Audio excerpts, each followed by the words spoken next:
Hello, my name is Debbie, owlandgatorstitcher. Welcome to Flosstube number 37. Today is Wednesday, July 20th, 2022.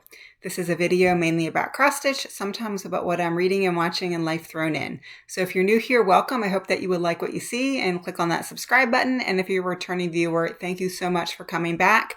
And a special thank you to everyone who leaves me comments. I really enjoy interacting with all of you. It's been about a little over 3 weeks since I did my last video, so it has been a while. As I mentioned in my last video, my husband and I went to Vegas and we had a really good trip. We went to one of the Cirque du Soleil shows. I'm always amazed with what everyone can do. We went to see Morrissey in concert, so that was a bit of a throwback for us. I'm going to say it wasn't the best concert I've been to. He kind of, as we like to say, phoned it in. But it was still good just to get out and hear some live music and have that sort of fun experience. And all I will say is that we got some really great meals. We were really excited about that. Vegas was really hot, as everyone can expect it to be in July. But my husband and I went a few years ago, and I think it was August that we went, and it was really hot, and we said, we had a really good time, but we're going to go back when it's a little bit cooler, and somehow we ended up going in July. So if we ever go back again, this time we're sure we're going to go in the fall or winter or even the spring when it's a little bit cooler and not temperatures routinely over 100 degrees. When you wake up and it's 90 degrees, even if their humidity is really low. I live in Florida. I have enough heat here in the summer. Don't need to go to Vegas to get more. Why don't I go ahead and jump in and show you some of the stitching. So the first thing I want to show you was I actually have a finish, and I finished this on June 30th. So shortly after I did my last video. And in one of my videos before this, I actually predicted that it was going to be a finish for me. It was going to be my next finish. And I just jumped in and did it because I really wanted to get another finish. So here is where this is. This is Mandala Giraffe by Awesome Pattern Studio. I started this in May 2020. It was a Mania start. That was the only year I did Mania, which was a lot of fun, but it was a lot to start in a very short period of time. And so relatively fun and easy stitch. It was done on a piece of Aida I had in my stash. So I think this is a 14 count Aida. Nothing special. If I had to do it over again, I probably would have had some over dyed to give a little bit more background to this. But I was new into non-monogamy stitching, so to speak, and I was really trying to use what I had in my stash. And so this was a lot of fun, I will say. So the pattern itself had probably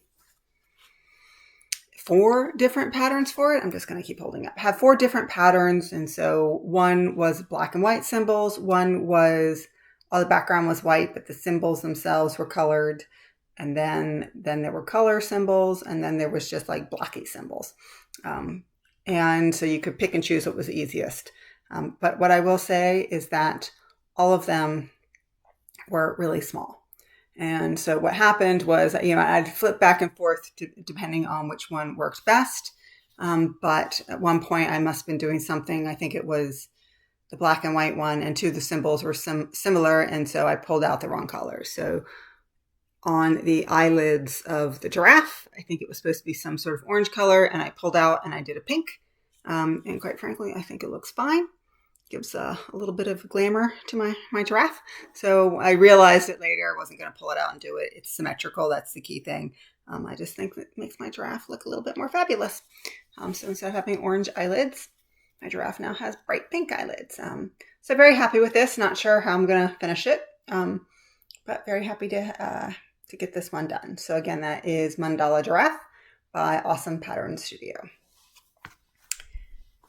And that was my finish. I think that's only my 3rd finish for the year. So not doing great with my finishes, but happy to get one off the list, and one that's been sitting there for 2 years for something that is not that big. So the next thing that I want to show you is a small. I know a lot of people do Christmas in July. I don't really do that, but I thought, especially when I was on a plane, I need something that's small and easy to hold. And so I pulled out a Mill Hill kit. So I have the buttons and beads, and it's called Santa's Treats. I do not bead on the plane. My ability to pour beads all over the place will be astronomical, but certainly the stitching I could do. So here is where it was before. And here is where it is now. So I am almost done with all the full crosses in this. So you can see I need to do a little bit more in the bottom of the mug and on the handle of the mug. But coming down, I did all of the brown here. I realized somewhere in here, I shouldn't say all, because I realized after the fact that I missed a couple of places. But like I did like this Christmas cookie down here. I did almost all of the green in there. And then just like the light blue here, I had it to about here and I pulled it down. So really started to fill in and trying to figure out where I was missing things and do it from there. So I'm looking forward to finishing the full crosses and then figuring out when I'm going to do the beading on this. I started the beading a little bit. You can kind of see it. Well, you can't even really see it because the red beads here. You can. I don't think it's going to show up very well. But you can see I did some of it. It was for a challenge a few months ago. I needed to do some actual beading. And so I just made sure that I had all the stitches around there and then did the beads. So that was a lot of fun. Next one was one of my Whipco draws for July. And I had on my Whipco board, I don't remember the number, but the slot was the non-full coverage that was longest not touched. And so when I went back and looked at my records, this was it. So this is Pandemic Sampler by Sarcy Gurl. Many of you may recall that this was a freebie in 2020. And she was so generous of her to provide this to us. And so I started it. I am doing this on a 32 count even weave from Fortnight Fabrics called Panther Cap. This was from their I was in their fabric club in 2020 and I did the neutrals. So here is where it was before. And here is where I am now. So basically I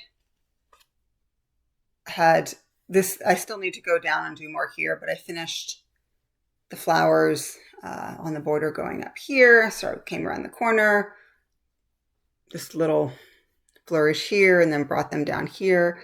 This is this bug here. I am not entirely sure what that is. Anyone can tell me what that is? I don't know if it's meant to be a phoenix or a two-headed eagle. I have no idea. But anyhow, I worked a little bit on it. And this is I think it's the chicken here. So I worked a little bit on that. And this little doodad here, it's just a motif. It's not any critter, or just some filler basically. But had a lot of fun doing that. And so one thing I will say I've noticed about this pattern, it was a freebie, so I'm not complaining at all. But one thing, when I looked at the cover photo, it looks like everything is in full crosses, but on the pattern, it looks like there is some back stitching. So I'm going to do it as back stitching because otherwise, to do it as full crosses, I don't think it would. I didn't leave the space to do it properly. Again, it's all sort of flourishes, so it's not going to. It just will give a little bit more definition. Anyhow, that's where I am on Pandemic Sampler, and my goal was 1,000 stitches, which I reached.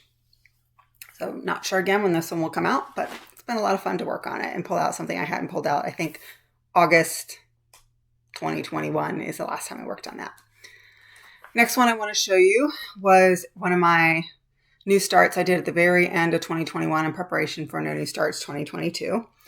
So I haven't shown this to you at all. I may have shown in my potential plans parade that I did at the end of last year. And this is what I would have shown. So this is a book from Durene Jones. So she took patterns from pottery, so Iznik in Turkey, where I've mentioned before I lived there for almost 3 years. And the Netherlands, the Delft pottery, which I've been there several times, never lived in the Netherlands. And I kept showing this is the one I'm doing. Well, as I was working on it, I had the realization that is not the one I am doing. And so that is part of the one I am doing. This is the one I am doing. So basically the one on the cover doesn't have the whole border on the outside. So because it's me, I'm always go big or go home. But this to me is such the classic pattern of Iznik pottery. It's just sort of standard. So this is what I'm working on. And so because it's basically new for you, I'm not going to show you where I was before. But here's where I am now. So basically, I think the only thing I had done, because I had to get 200 stitches in to start it, was just most of that box. So obviously I started filling in a lot of the flower in that box, bringing down some of the lines, and then I was carrying my threads from, if I finished the blue over here, I was just carrying them to where I would cut them, but not pulling them off my needle and finishing on here. So this is part of the border, and this is then going into, there's this flower, and then there's even a bigger flower that goes down here. Love the colors in this. Enjoy working on it. So I was glad to have just to pull it out and work on it a little bit. Again, so I'm calling it Iznik pottery. It doesn't have a name in the book. Basically, she's got 40 or 50 patterns in the book, but you're meant to combine them. So this one that I'm doing is actually 2 patterns. There's the whole outside, and then there is the center motif. So if you wanted to do a different like border area, you could do that and then slot in different center motifs. But that is where I am with Iznik pottery. Next one I'm going to show you is an Artecy piece. This is Green Dancer, based on the artwork by Edgar Degas. Did a little bit of work on this, not a huge amount, but oops, sorry. Oh, and here is where it was before. Still trying to get myself into the habit of doing that. I feel like I should put a sticky on my computer to remind myself. But anyhow, and here is where it is now. So I put in about 500 stitches since I've showed it. Basically pulled in some of the greens in her tutu, and sort of as they come over here. This is one, I keep mentioning this, but it's a paper pattern, and a lot of confetti, so it's just going slowly. So I think once I get sort of the main dancer done and this one over here, then once I get to the stage, it's going to be a lot of background. So this is a large print pattern. So this is actually the width all the way across, and that is 3 pages of the patterns, and this is about the halfway point. So I've got over 25% of this done, which, because that's up here, is 25. And so it's about, I don't know, I'm going to guess about a third done. That's sort of the guess based on what I have already done on the next set of 3 pages. Again, paper pattern, so I don't really have a good way of estimating how much left I have to go in terms of percentage. Pattern Keeper has spoiled all of us that way. The next piece I'm going to show you was my second whip go draw. And this is Aria by Firelight by Tilton Crafts. So I am working up here in a lot of these dark colors up here. So here is where it was before. And here is where it is now. So basically I was just taking the dark colors over here and pulling them as they come in. So this really doesn't look like much of anything. This, you can sort of see, this is the shape of a vase that's in the shadows. And this is the mantle, and there's a pretty mirror up there. So that's up there. But really, at this point, if I didn't tell you what it was, I doubt that you could figure it out. But this has been a lot of fun to stitch on. It's very easy stitching right now. And so I got my 1,000 stitches in, but I'm pretty sure it's going to come out next month for more love. I'm just get some progress on this. And I am doing this as part of a sal. Hannah from Hannah Dowling, and I think it's Corinne from Grace No Stitchers is also doing this as a sal. Basically, Tilton Crafts has a series of pianos, like in ornate rooms. I think that's the best way to describe it. And so there's a sal on Instagram. They sort of planned it, and then I just jumped on board. But this is a piece that's been a lot of fun, and I will say both of them I feel like have gotten a lot more progress on theirs than I have. but it's not a race. It's just a stitch along. So here's where I am with Aria by Firelight. The next one I have to show you is, and I always forget, this is the Cross Stitch Studio. This is Sunset Koala. So this beautiful koala with a scene from Australia in there. And here's where it was before.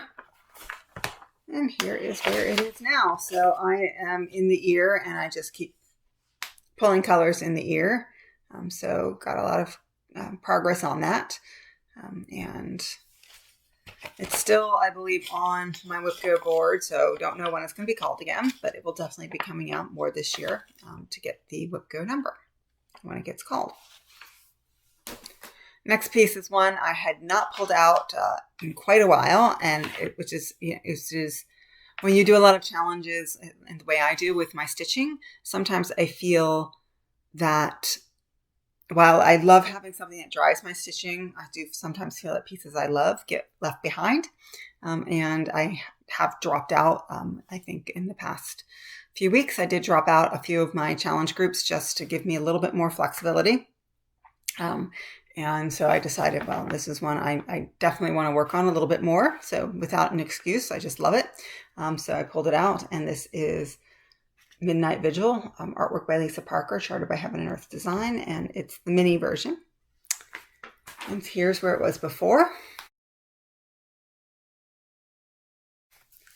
And here is where it is now. So not a huge amount of progress on this, but basically I was going in here and filling in some of the colors there just for the night sky, and they periodically would pop up. You can definitely see now that that's the reflection of the cat's eye and just a little bit more definition to that. So again, a piece that I really, really love. You all know my love of cats. And so it was good to have a reason to pull this out and work on it a little bit. Well, it was good just to find time to pull it out and work it out. I didn't really have a good reason to.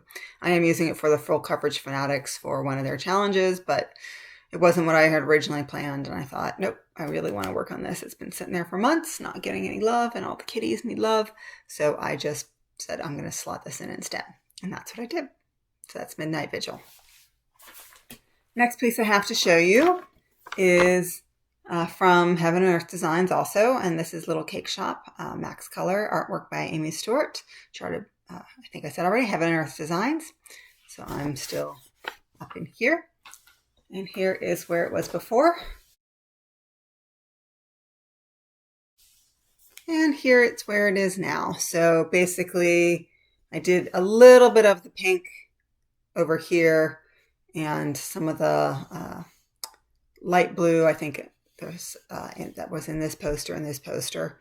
And then I decided to stop doing that because what was happening was I do like to color complete in the area I'm working on, and because it's max coverage, even though this part is now supposed to be purple, there were some pinks in there, and it was just a lot of counting. So what I did instead was I started moving up to the ceiling. So I did quite a bit on the ceiling here. So some of that, I can't remember if it's like 931, somewhere in that color family, and that will continue all the way across here. But it's a lot of block stitching, which also makes it go very fast. So again, love working on this one. I love working on all my pieces. I wouldn't work on them otherwise. But this one, again, I pick it up and it goes so quickly. I put in 300 stitches and it flies by whenever I'm doing the block stitching. Whenever obviously I'm doing something having to count a lot, it goes slower and then I get bored with it. But when I get to do the block stitching, it's just a lot of fun to see the progress I can make so quickly. Next piece is one of my focus pieces. So I show it almost every video. And this is Artecy's High Intensity, the cropped version. And here's where it was before. And here is where it is now. So really, I put in probably over 1,000 stitches since I showed this last time. But it's, this is its head. And this, as I've mentioned before, this is just a lot of background.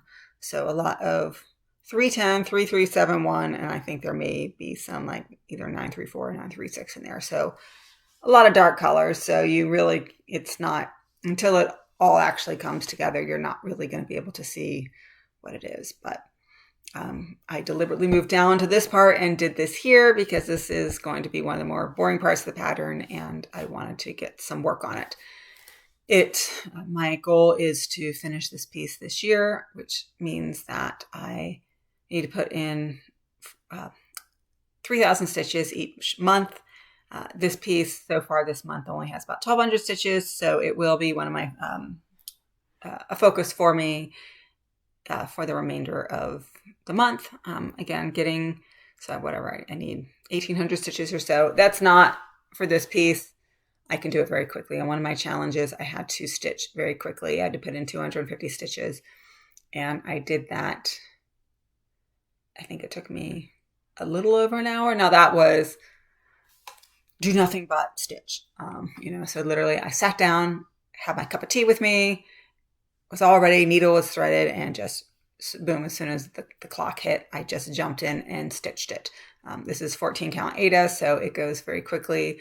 I debated whether I should pick up this or a little cake shop, and I made the decision to pick up this one simply because I really wanted to get some more love on this. So I'll continue to work on this for at least a few more days so I can get to my 3,000 stitches and make some really good progress on it. And the last piece I have to show you that I show almost every video is That's in the Toy Box by Heaven and Earth, charted by Heaven and Earth Designs, artwork by Lesley Anne Ivory.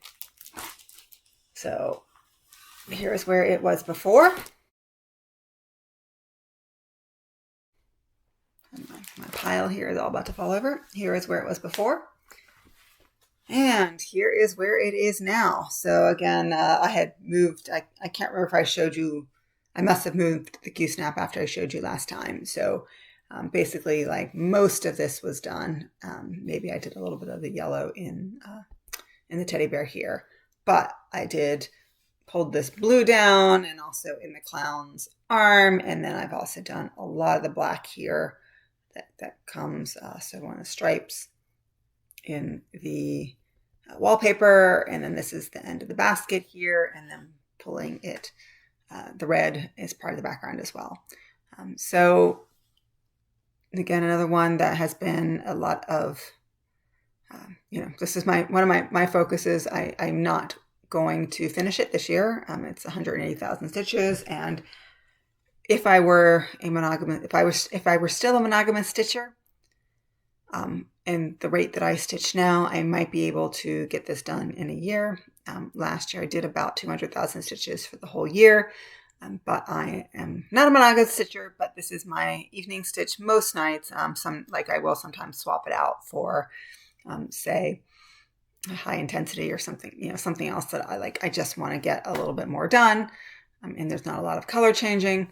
But this one I tend to work on. I think the thing that slows me down the most with this is there is some cryonic in it. So like this kitty does have a lot of cryonic. Like anywhere that you see true white, that's actually cryonic. It's not white. And that does slow me down a little bit. And again, I don't mind the cryonic in the kitty. I think it adds a nice sparkle, but there are some, I don't know if I can, like in the doll there, I can kind of show it there. There's a doll here. There's cryonic in her face. I think I would have been fine using like 3865 or something and just letting it be. Like the kitty with their translucent ears and their fur and stuff, I think it makes it shine. The doll, I picked this chart not because of the toy box, but because of the kitties. So anyhow, that's where I am for this one. So that is all the stitching I have to show you. So got pretty good progress. When I'm traveling, hotel rooms are hit or miss. I did some stitching while I was in Vegas, but not so much. And some of it was lighting, some of it we were just going out and enjoying ourselves, and some of it, I will say I was tired. I did not, I used to travel so much and could deal with jet lag quite well, and Vegas is 3 hours behind Florida, so we were going out having a good time, staying, not super late, but up in the evenings until 11 or 12 or whatever. But then my body was like, it's time to get up now. So I'd be waking up about 4 o'clock every morning. So didn't lend itself to a lot of concentrated stitching. So that is all of the projects I have to show you. A little bit about my plans, and I do have a new start I want to show you. So because in No New Starts, I'm doing the version Work Your Whips, which means that if you finish something in a category of small, medium, large, or a BAP, then you can start something else in that group. So I was debating on whether or not I was going to start something, but I then, for a variety of reasons, I had for another challenge. It's for the Magical Stitches Mystery Year. There's a DMC challenge. I know a lot of people have dropped out of it. I'm trying to continue to do it. One of the colors I have to do for it, I do have it in a couple of my charts, but I realized it would require a lot of counting, and at some point, I just didn't want to do that. So I looked around and said, is there anything I want to do a new start that has that color? And this is one that I have marked, and now of course I've lost it. Here it is. I have marked that I wanted to do. Wasn't sure when I was going to start it, but this is from this is an Emma Congdon book. This is Cross Stitch for the Earth. This is not the book she has a new book that came out earlier this month. This is her previous book, so I can't remember if it came out in 2020 or 2021. No, I know I purchased it in 2021. But this is the one that I want to do. And so it says, between two pines, discover a new world. And I just love the way. So a lot of this dark green is not stitched. So you're just sort of stitching the lighter colors here. So I do love that effect that I see on a lot of things. And I also had in my stash a piece of green fabric that I purchased several years ago that I thought I was going to use for a project, and I ended up not going that way. So I think when I seen that in this book, it sort of made me think about it. She just did that on a dark green Aida. This is Woodland. It's a 28 count Lugana from Picture This Plus. So here is the fabric. So I think the fabric itself is perfect for this chart. It may be a tad lighter, but that's fine. It will still give the same effect. So I'm going to start it. I don't know exactly when I'm going to start it this month. But again, most of my monthly goals I have met. I've done both my Whip Go pieces. I've done my pieces for Letters of the Month. So I'm sort of want to do, once I meet my goal for high intensity, I probably will go ahead and put a couple stitching days in this just to get a good quick start on it. So that is it for plans. Obviously, I probably will work on other things as well, but I don't know what those are. That's all I have to show you with what I've stitched in my plans. I'm going to move into the haul section. I know that's not for everyone, so if it's not for you, thank you so much for stopping by.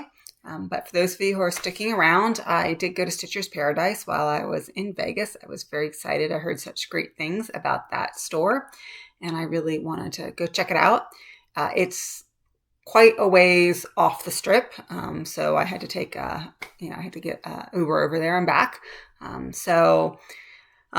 But was it's nice to see a part of Vegas that's not on the strip. But not everything is a high-rise hotel. So I picked up a couple patterns. Somehow I know I've already left a couple of them over there. I won't go get them, but anyhow, so this the first one I picked up was Stargazer by Mirabilia. So I think many of you are familiar with this. And a few videos ago, I showed this fabric that I won in a giveaway from Beth the Steadfast Stitcher. And this is called Cosmos by Bestitch Me. Or Cosmo, I think is what it's called. No, Cosmos by Bestitch Me. Amazing, amazing fabric. And I need to think about what's the right thing to put on this. And obviously it has a lot of reminiscence. Boy, my speaking is difficult. Of a night sky. And it's opalescent. I don't know how well that You can kind of see that there. So beautiful, beautiful fabric. So I thought maybe Stargazer would be the right thing for it. I'm still not 100% sure if that's what I am going to do. And the reason why, obviously the light part of her dress will show up really well. I am concerned about the dark part of her dress, and whether or not that will show up well. And I can try and place it on the fabric. And again, it's not a huge amount that I need to worry about because she's got a ribbon from her dress that covers that part of it. It's just that little bit here, and I'm not even so worried about that. But the sleeve and the bodice of her dress, I really don't want that to fade too much into the background. So if I can find a way to place this properly on the fabric, I will. Otherwise, I will find something else for this fabric because it is absolutely glorious, and I do want to stitch something on it. Two other things that I remember to bring over here. Again, I have a pile of stuff over there, but I'm not going to. There are two patterns that I think many of you are familiar with. So the first thing I picked up, the blue flower. This is the Spring Forest Scrapbook Part 2. I believe Part 1 is Lindy Stitches. So you can see on the back here that they, the two of them did a collaboration. And so you can, you buy these 4 from the blue flower and then the 5 in one pack from Lindy Stitches, and you can do all 9. You can do them as individual smalls. You could do just 4. I haven't decided yet. I don't have the Lindy Stitches one, but I love her stuff too. So I am going to, again, no new starts. I have plenty of time to figure out what I'm going to do, but I do absolutely love her stuff, and just such cute little patterns, such cute little animals that she does. And then another one I picked up was Lavender and Lace, and this is Summer. So I think many of you are familiar with this. So the only one I have left that I need to get of the Lavender and Lace, the Celtic Ladies, is Winter. She also has another one, I believe, a Royal Holiday, or I can't remember if that's the exact name. That one, it's beautiful, but I am less inclined to pick up that one and do it. So hold on one moment. I'm going to go grab the other patterns. Okay, I'm back. So the other 2 I picked up, as you know, I've been collecting from the Cottage Gardening. See what I said? I can't talk. Cottage Gardening Samplings. I picked up from the Songbird Garden series. I picked up Dream, and I also picked up Faith. And I've already pulled out the fabrics that I'm going to use from my stash whenever I do get around to starting this. So this is the one for Dream, and this is the one for Faith. I also picked up a huge amount of thread. Stitcher's Paradise has such great thread selection. Very few colors were out of stock. And some of the ones that were out of stock, unfortunately, were some of the most common ones like toffee.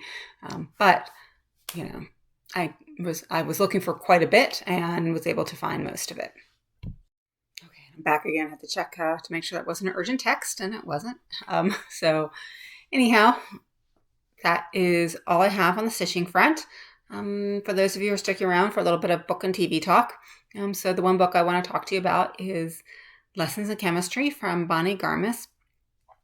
This is a relatively, I think it was actually published this year, contemporary book, and but it takes place in the late 50s, early 60s, and it's about a woman who, and it starts off, one of these where it gives you a picture of where she is in her life, and then it flashes back quite a bit.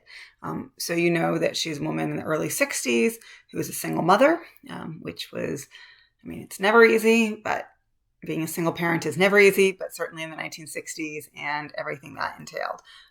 So she basically is a chemist, but she is working on a cooking show, and she has an interesting approach that, for her, cooking, while it is about flavor, it is also about, ensuring that you get good nutrition into your family. And so that's sort of the basis of the cooking show.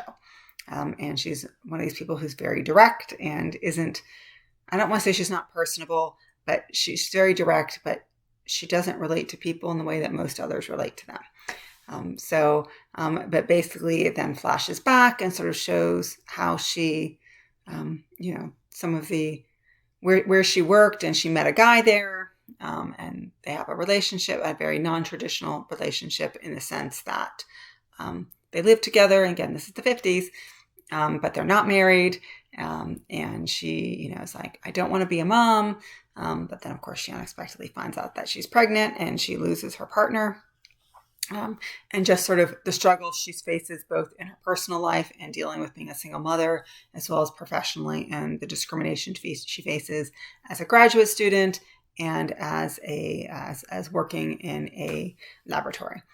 So very well written. I know some people, there's a lot, it's a novel, and there's a lot of threads in there. And some people are like, they're willing to buy into a certain number of things, but then there's just like more piled on, and they have a hard time dealing with it. Like there's a dog, and the dog does play a central role in the sense that how her partner passes away. Not that the dog causes it, but he's doing something with the dog, and but then sort of like it just builds in the dog. If you read the book, you know what I mean. The dog becomes a hero, and why? I mean, the book wasn't too long, but I sort of was really if you cut out that whole scene about how that dog was a hero. I mean, it's a great dog, and it's a smart dog. We didn't necessarily need all of that. It didn't advance the story at all. But still, there's a lot of food for thought, and just a reminder that I think we need to at times be grateful for the women who came before us, who had to endure all of that and fight to make things better for us. Because she definitely was someone who, if she were living today, would have had a lot more opportunities in front of her. That in the book, she was never able to get her PhD because of the problems she faced as a graduate student. And I'm not saying that problems don't exist for women in science, but that to the extent that she had to go through what she did would be less likely happen. I shouldn't say what happened to her could happen, but her version of the events would be more likely to be believed. So anyhow, very, very fun book to read if you are into it's not really a romance, but it's sort of deals with some difficult subjects, but not a difficult read. So again, lessons in chemistry. And what have we been watching? I have two shows that we've been watching recently. One is called Truth Be Told, and it's got Octavia Spencer as the lead. There's 2 seasons that have come out, and I think either a third it has just come out or it's about to come out. It's on Apple TV. And Octavia Spencer plays a character who is Poppy Parnell is her character's name. And she is a journalist, and she moves, she's from California, Bay Area, moved to New York, and then she has moved back to the Bay Area. So a lot of layers. She has a podcast that she called Reconsidered, and she has gone back and looked at an old case that she covered as a young writer, a young journalist, about a teenager who was convicted of killing his neighbor, and everyone thought he was guilty, but then there is some evidence that maybe he is guilty, maybe he's not, but that there's a whole part of the story that never got told. So the podcast is called Reconsidered, asking her viewers to take a look at it, but then also dealing with her family dynamics, that her, where she's come from, and just everything that she's having to deal with her family, and as well as her marriage, and just lots of things like that. And then the second season moves on.